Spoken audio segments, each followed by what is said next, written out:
આજે તો કંપનીમાં રજા હતી એટલે જવાનું તો ઘરે આવે આપણે સીધા ઘરે. જય ભવાની મિત્રો, સ્વાગત છે તમારું ફરીથી મારા મિની વ્લોગની અંદર. તો આજે છેલ્લો દિવસ છે કંપનીમાં જવા માટે અને પછી આપણે જવાનું છે 2 દિવસની રજા એટલે ઘરે.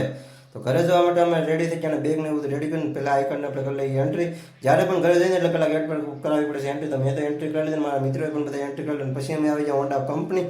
અને કંપની આજે તો અત્યારે અમારે ચાલે છે બી શિફ્ટ, એટલે અમારે 2 વાગ્યાથી લઈને રાતના 12 વાગ્યા સુધી કંપનીની અંદર રહેવું પડશે. તો આપણે બેગને બધું કંપનીમાં મૂકવું પડશે કેમ કે રાત્રે ટ્રેન છે મોડી. તો રાતના આપણે બીસી પૂરી થઈ જાય એટલે આપણે રેડી થઈને કપડાં ચેન્જ કરીને હવે આપણે જવાનું છે વિરમગામ માટે. વિરમગામ જવા માટે જે વાહન હોય એટલે અમે ટ્રકમાં બેસી ગયા, ટ્રકમાં બેસીને પછી અમે જવાનું છે વિરમગામ. તો ફાઇનલી અમે વિરમગામ પહોંચી ગયા. જો આ વિરમગામ રેલવે સ્ટેશન છે. વિરમગામ રેલવે સ્ટેશન ટિકિટ લઈ લીધી આપણે અને ઓનલાઈન મશીનમાંથી કાઢી લીધી. અને જો અમારી ટ્રેન પણ આવી ગઈ. વાગી ગયા રાતના 12, એટલે 12 વાગી જાય એટલે અમે શનિવાર સીધા એટલે પછી 1:15 ટ્રેન આવી ગયું રાજુલા. રાજુલાથી સીધા આપણે આવી જાય સવારે 8 વાગે મહુવા. તો મહુવાથી આપણને આપણો ભાઈ લેવા આવશે ગાડીમાં. તો એ ગાડી લઈને આવી લેવાના આપણે આવી જાય સીધા બંદર. આ બંદર રોડના ડેમ છે સરસ મજાનો. પછી આવી જાય આપણે સીધા વાડીએ. તો ફાઇનલી મિત્રો આપણે વાડીએ પહોંચીને આપણે 2 દિવસની રજા છે. તો વિડીયો લાંબો ન થાય એટલે વિડીયો અહીંયા પૂરો કરતા બીજા